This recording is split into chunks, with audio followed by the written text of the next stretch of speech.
Está tudo ótimo. Maravilhoso. Já. Agora vai. O cérebro deve funcionar melhor.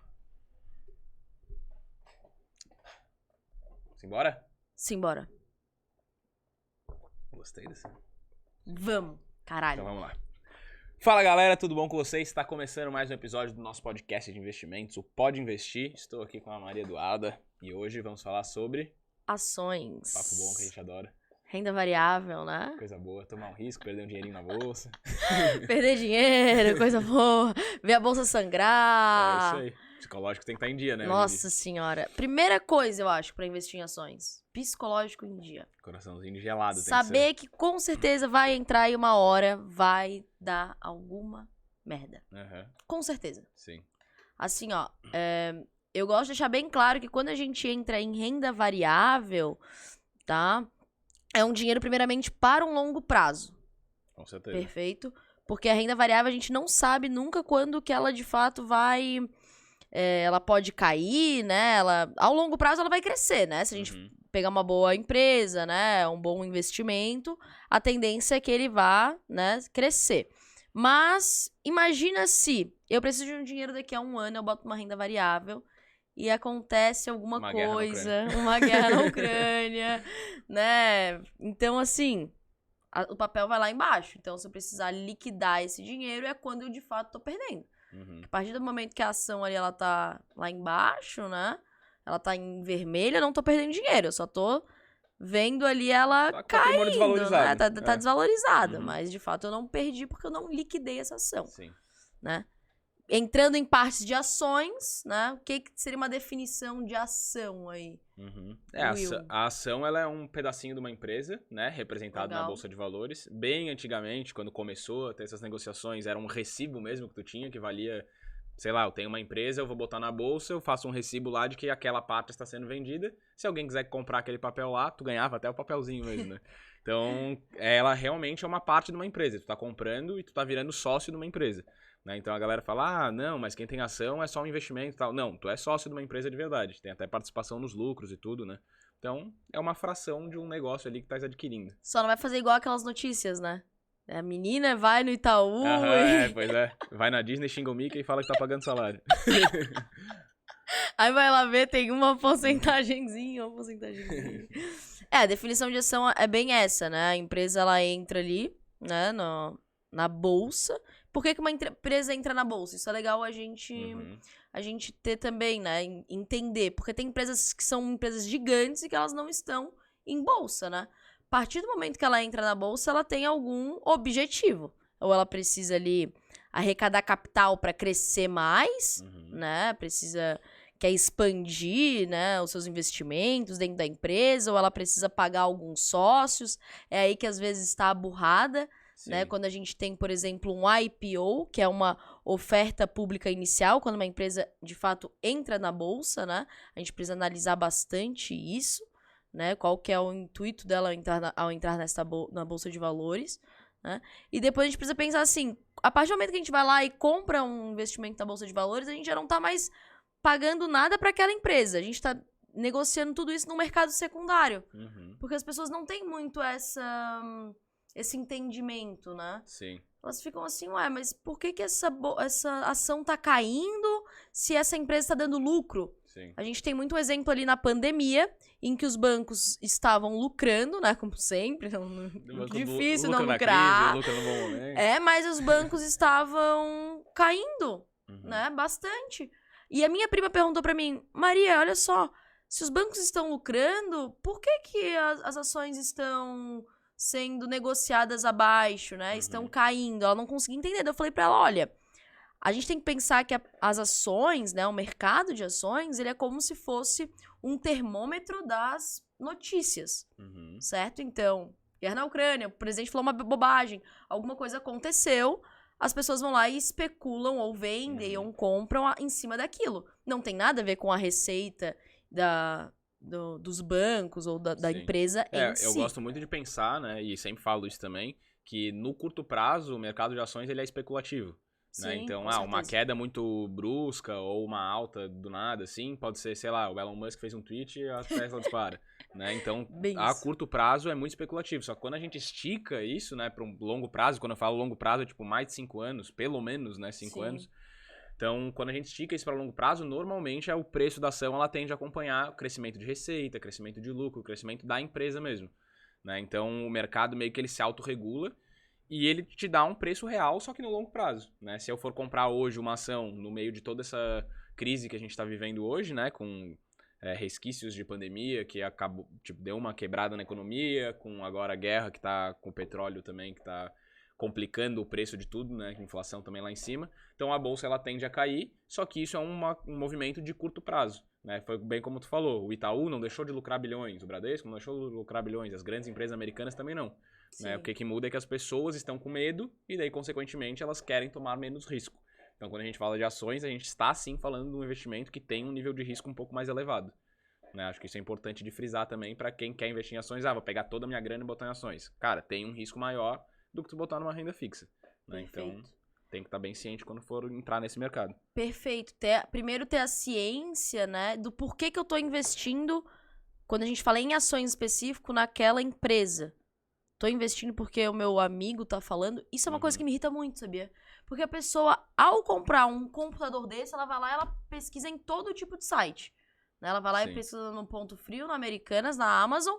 Aí chega pra comprar um investimento do dinheiro dela, do suor, do tempo dela, né? Que ela despendeu trabalhando pra ganhar aquele dinheiro. Ela vai lá e fala porque o William me falou. Poxa, vai atrás de uma empresa, né? Que tu acredita, que tem bons indicadores, né? Que de fato tem uma tendência aí de perspectiva de futuro, de alta e tudo mais, né? Não vai muito pela manada. A gente tem um exemplo muito claro disso, que foi o Magazine Luiza, Via Varejo, ali na época da pandemia. Todo mundo, essas empresas estavam voando, crescendo, não paravam de crescer, porque as pessoas estavam em casa e o setor tava bom, né?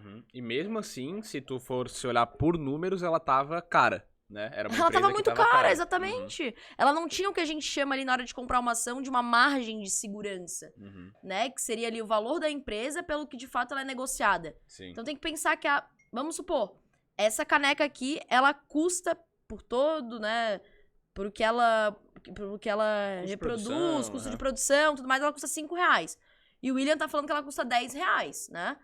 Não, ela custa R$5. Se ele tá falando que ela custa R$10, é porque ela tá cara ao nível mercado, super valorizada. Agora, se a gente tem o mercado falando que ela tá custando R$3 e de fato ela custa 5, né, por toda a produção dela, aí tranquilo, a gente tem uma margem ali, um desconto, uma margem ali de... Nem sempre, né, porque a ação tá barata, ela vai estar descontada. Sim, às vezes é porque a empresa de fato é ruim. Sim, não dá lucro. Né? Tem várias empresas ali que as pessoas acham, não tá descontada. Não, a empresa é ruim. Sim. Né? Parem de investir em empresas ruins. Sim, e isso acontece... Também tem outro ponto que com essas quedas ou com preços baixos, as pessoas realmente... não, a Oi, por exemplo. A Oi tá custando 50 centavos. Aí o cara fala, porra, mas daí se virar R$1 já dobrou o valor. Cara, mas não vai virar R$1. Tipo, tu tem que acompanhar o que tá acontecendo com a empresa de fato. Né? E isso aconteceu muito agora durante as quedas da pandemia, que algumas quedas foram reais, né? Que tipo, eram empresas que estavam caras e agora deram uma ajustada de preço, e algumas quedas são um movimento de mercado mesmo mais especulativo, né? Então, vamos supor, as elétricas, os bancos que caíram também, eu vejo como um movimento mais especulativo. Aí a gente vem pro varejo, eu acho que é um movimento mais realista, que tipo, realmente caiu o preço e ficou numa precificação correta. E daí o que a galera fala? Não, vou esperar recuperar. Cara, pode ser que recupere, pode ser que não. Né? Tipo, a Magazine Luiza esse ano caiu já mais de 70%.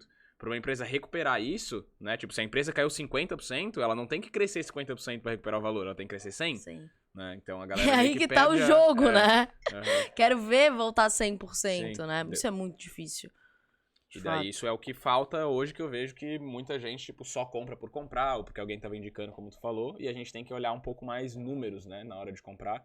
É legal ouvir gente do mercado também. Eu gosto bastante. Tipo, vou comprar alguma coisa, jogo lá no YouTube, sei lá, Magalu.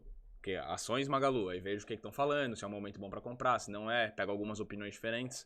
Né? Se a gente buscar só a opinião que concorda com a nossa também, normalmente a gente erra, né?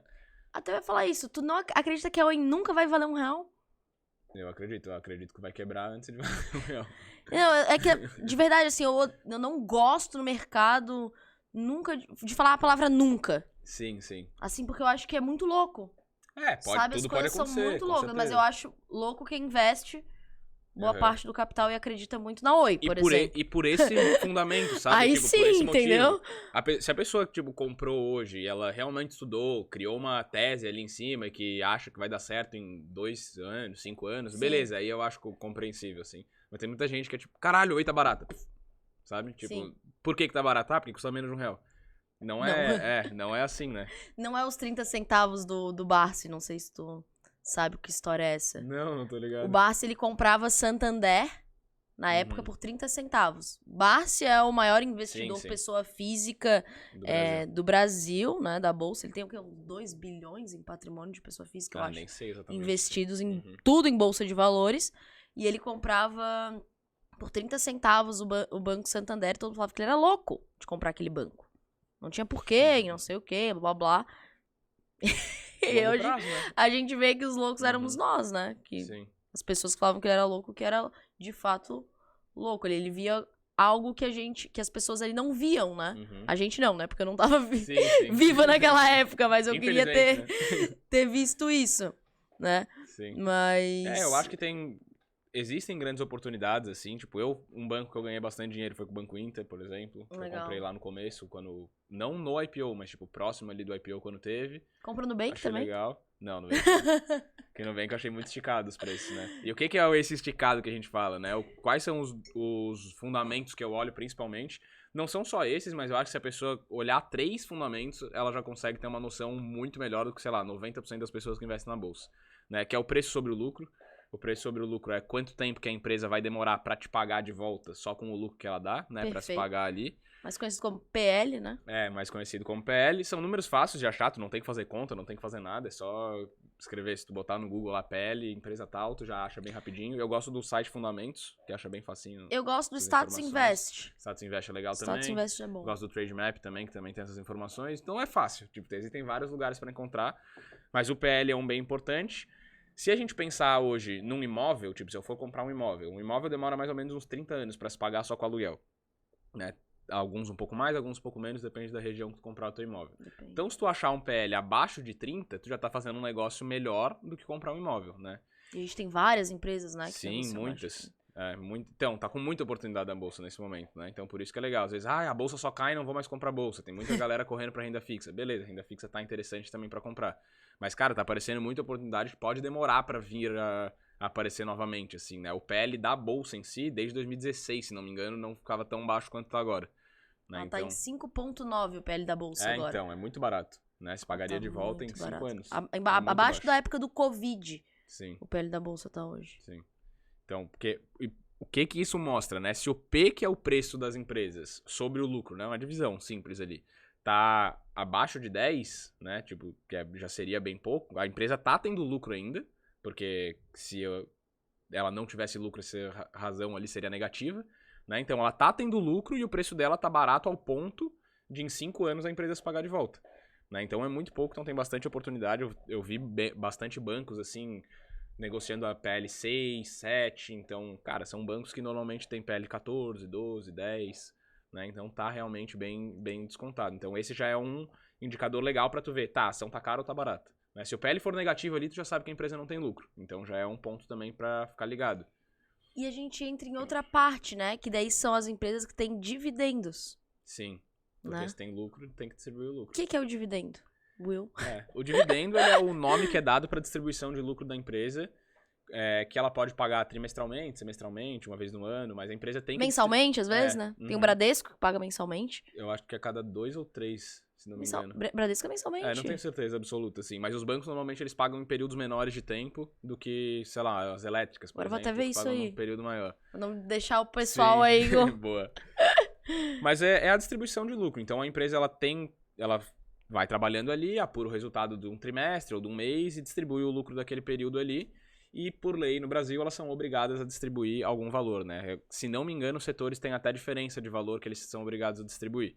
Então esse valor ele cai na nossa conta literalmente lá da tua corretora, do teu banco, na conta por onde tu comprou essa ação.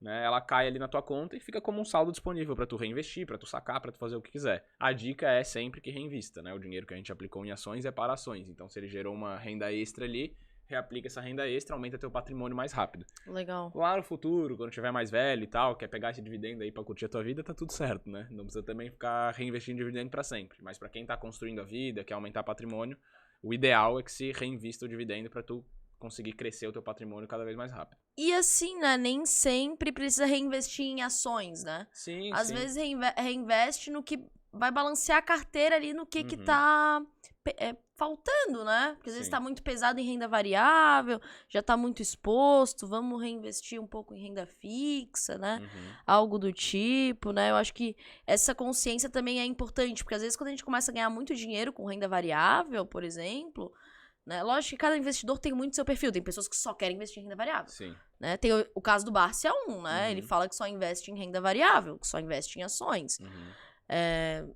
Não sei como é que ele Eu não trata gosto de muito liquidez Sim. do recurso dele, mas daí... deve ter um caixa bem gordo ali deve também. ter um caixa. Então ele investe em alguma coisa em renda Sim, fixa. Exatamente. Não sei, mas enfim. Eu acho que quando as pessoas começam a ganhar dinheiro, né? Começa a ter uma ganância. E começa a pensar, poxa, Uhum. tem algo soberano ao mercado. E isso me assusta. Sim. Porque o mercado, ele é sempre soberano, entende? Então, ganância, impaciência e sempre é ruim para investimentos em Sim. qualquer área.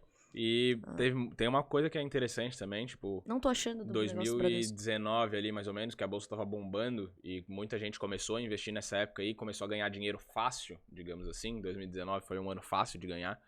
Então a galera começou a investir em 2019, ganhou um dinheiro em 2019, pô, sou um gênio e tal. Chegou 2020, pandemia, despencou, perdeu 30% da grana que tinha investido lá. Aí o cara já, puta merda, não é pra mim. Sai da bolsa, com prejuízo, assume um prejuízo, né, e nunca mais volta.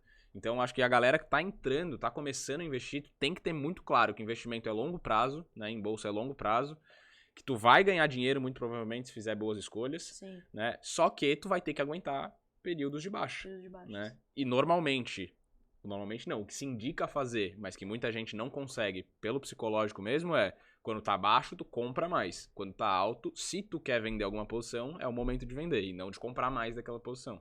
Né? Então é esse ser anticíclico, digamos assim, é o que a galera tem que conseguir fazer e que é a parte mais difícil mesmo, né? Porque é difícil tu ver, porra, tô perdendo muito dinheiro com essa ação, vou comprar mais pra perder mais dinheiro, né? É o que na nossa cabeça funciona assim, mas na verdade não, tá pensando, vou comprar hoje barato, porque daqui a 2, 3 anos ela vai recuperar, vai estar muito mais do que tá agora.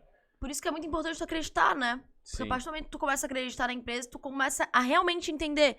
Não, tá barato, eu vou comprar. Sim. Eu vou comprar, faz sentido. Pô, tô comprando mais parte dessa ação aqui, dessa empresa que eu gosto. Eu tô fazendo uma coisa descontada, né? Sim. Então, a partir do momento que tu começa a acreditar na empresa, de fato, tu compra ali a ideia da empresa, né?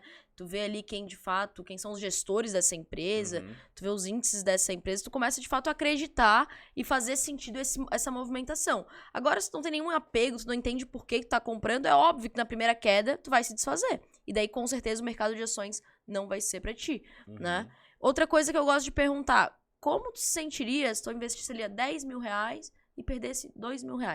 Visse o dinheiro caindo ali R$2 mil.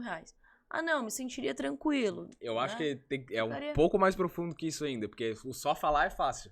Né? É tipo assim, sentir. Quando tu tiver a tua primeira queda, bota pouca grana ali, só pra ver. Teve a tua primeira queda, porra, não é pra mim esse negócio. Não é pra mim. Ou não, né? Ou não, tô de boa, eu vou botar um pouquinho mais, aproveitar essa oportunidade aqui. Porque tem pessoas que entendem, tem pessoas de fato que entendem. Eu tenho clientes meus que eles entendem. Eles estão ali negativos, eles entendem. Eles falam, não, eu quero até comprar mais. Eles entendem e têm essa visão, né? Mas é lógico que o mais importante é essa proteção ao todo, né? Setores que tu gosta? Tens algum setor, assim, de estimação, digamos? Cara, eu gosto muito aqui no Brasil, né? Por que eu falo tanto aqui no Brasil? Porque aqui no Brasil a gente tem os pagamentos de dividendos melhores do mundo, assim. A lei de dividendos do Brasil, ela não tem imposto de renda sobre os dividendos. Então, para a empresa é vantajoso distribuir, né? Porque é como se fosse o lucro. Quem tem uma empresa hoje e tira lucro da sua própria empresa, tu não paga imposto sobre esse lucro que tu tirou, porque a empresa já pagou o imposto lá. Sim. Né, durante a operação dela, ela já pagou o imposto. Então, o dividendo é a mesma coisa. O dinheiro que cai para ti, cai limpo. Então, para a empresa, ela apura o resultado, o que sobrou de grana, ela distribui para nós e para os maiores acionistas também, que vão botar uma grana no bolso alta, né? Então, aqui as empresas tendem a distribuir dividendos altos. Então, no Brasil, eu procuro empresas lucrativas, setores que são lucrativos há muito tempo, né? Então, grandes bancos e empresas do setor elétrico. Já explico o porquê do setor elétrico, mas aqui no Brasil eu tendo a buscar sempre por dividendos em empresas mais estáveis, mais sólidas. E apostinhas, assim, eu faço uma ou outra. Tipo, uma empresa que tá entrando na bolsa agora, que eu acho interessante, tem um projeto legal, aí eu compro um pouquinho da minha grana. Tem uma que eu investi até por causa da pandemia, ainda não deu certo, mas eu tô esperando... Porque eu acho que ainda não acabou também, né?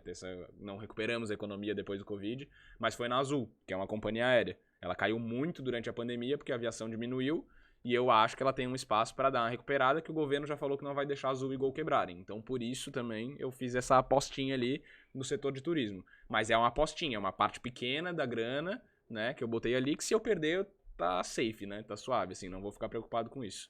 Legal, essa questão da Azul, eu tava até vendo ela ontem, dessa posição, tava conversando com um cliente que ele gosta bastante da Azul. Uhum. Ele é comprado com a empresa. Ele falou, eu não gosto de setor aviação, porque de fato é um setor que, particularmente, eu também não gosto. Sim. É um setor altamente endividado, depende de capital de moeda estrangeira, né? Variação cambial, né?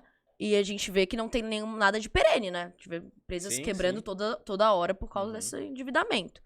Mas ele falou, quando eu viajo de Azul, eu sinto a diferença. Eu falei, cara, que legal, entende? Sim. Tipo, ele comprou uma empresa porque de fato ele acredita. Criou a tese ali em cima do investimento dele, né? E vendo aqui no relatório aqui da Eleven até, né? Lembrando que isso não é uma recomendação, né?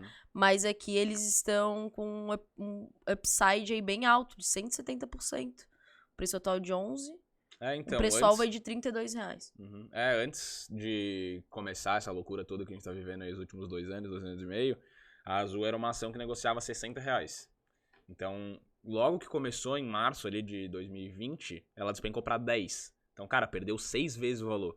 Então, porra, uma empresa que custava 60 antes, agora custa 10. Claro, ela corre um risco de quebrar, não tem lucro, PL lá que eu falei, tá negativo, mas é uma aposta que eu fiz pelo setor, pelo momento da empresa, por algumas coisas que eu acredito aí nesse caso, né? Mas também não vou chegar a botar toda a minha grana numa empresa dessa, mesmo achando que vai dar certo, porque pode ser que não dê, né? Eu não tenho bola de cristal, ninguém prevê o que pode acontecer.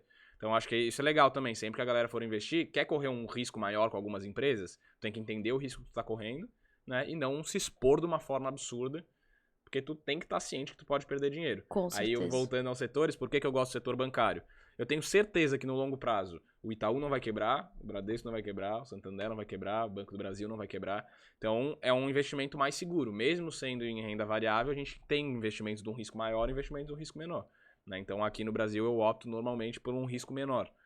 Então, setor bancário e o setor elétrico é porque normalmente o setor elétrico ele tem contratos de anos e anos com os estados, que são contratos de concessão. Então ele meio que tem uma receita previsível por 20 anos.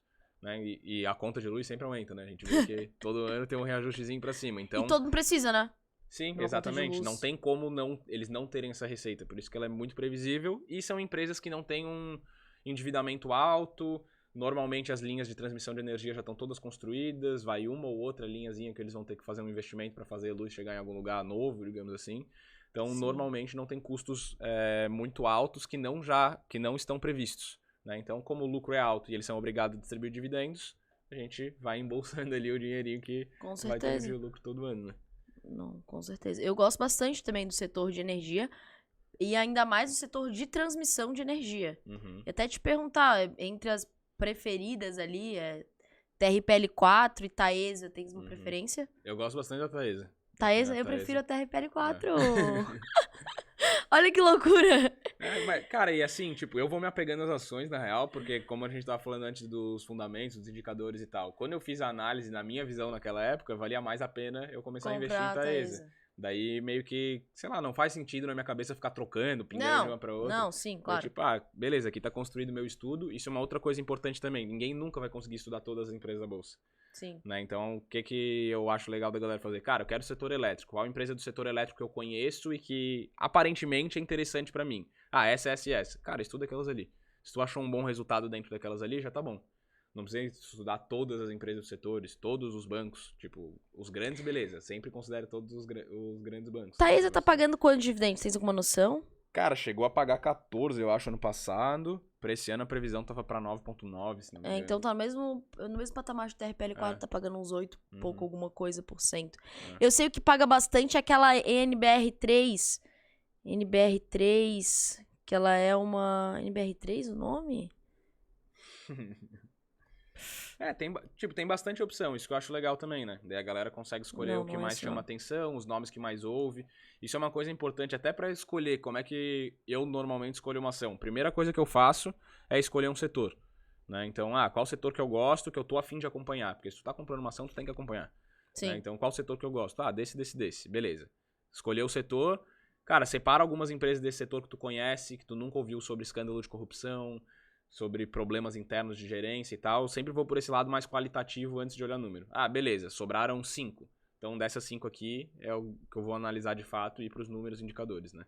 Daí, normalmente, pelo menos PL, PVP e ROI são os 3 que eu Algo olho, voltado a assim, no mínimo. seguros, tu gosta? Cara, o mercado de seguros é muito bom. Não é o mercado que eu gosto, então eu não tenho, porque eu não gosto de acompanhar. Tipo, eu não gosto de estudar a empresa, não gosto de acompanhar, então por isso que eu não tenho. Tem o BB Seguridade, que paga dividendos absurdos, a Porto Seguro também paga Eu bem. acredito que o mercado de seguros é o melhor mercado para países em desenvolvimento e países desenvolvidos. Então, acredito que no Brasil ele tende a crescer muito, né? Puxado também para um lado voltado a um estilo mais americano, né? Sim. Se a gente parar pra pensar, os americanos, primeiro eles fazem um seguro antes de fazer qualquer coisa, Sim. né? Mas tu falou ali em relação a escândalos e tudo mais, me puxou um assunto aqui, a IRB. O que tu acha Cara, de IRB? nunca investi. Nunca investiria? E não investiria Seguradora hoje em dia. de seguros. Então, eu não investi antes porque realmente não foi um caso que me chamou atenção na época e daí eu já nem estudei e não fui atrás, assim. Uma coisa que a galera também tem muito... tem 40 ações na carteira. Cara, não tenha 40 ações na carteira, tu não vai conseguir acompanhar. Sim. Né? Então, escolhe algumas ali, monta uma carteira aos pouquinhos, vai botando uma empresa ali, 1, 2 de cada setor, monta um que faça sentido pra ti, não precisa ter todas, ou viu um outro caso legal, às vezes quer trocar uma posição tua, daí troca. Mas daí o que aconteceu é que teve um escândalo que foi meio que fraudado os balanços e tal, né? E daí teve um resultado meio que mentiroso quando isso caiu pros analistas e descobriram essa meio que fraude, assim. Na real não foi uma fraude, né? Meio que mascararam o balanço. Mas daí a ação despencou. Eu acho que essa ação pode recuperar se a empresa for boa e tal? Pode. Só que, uma empresa que fraudou balanço uma vez, eu particularmente não tenho confiança. Uma empresa que é uma baita empresa que eu não invisto também, na Vale. Daí por critérios mais éticos meus, assim, sabe? Porque, direto estoura a barragem, morre um monte de gente, tá um processo de indenização até hoje daquela última vez lá que deu problema.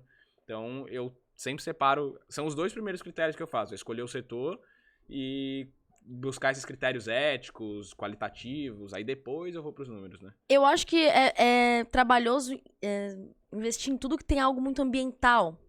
Petrobras também tem algo político, né? É pior ainda. Eu não gosto também.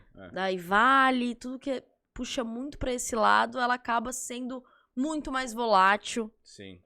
Por algo de notícias, né? Portanto, que na época da barragem, a gente teve várias pessoas que lucraram bastante porque compraram ali na... E hoje é uma empresa que dá lucro pra caramba. A Petrobras também, na verdade, né? Tipo, deu uma reestabelecida, reerguida, no caso, legal, assim.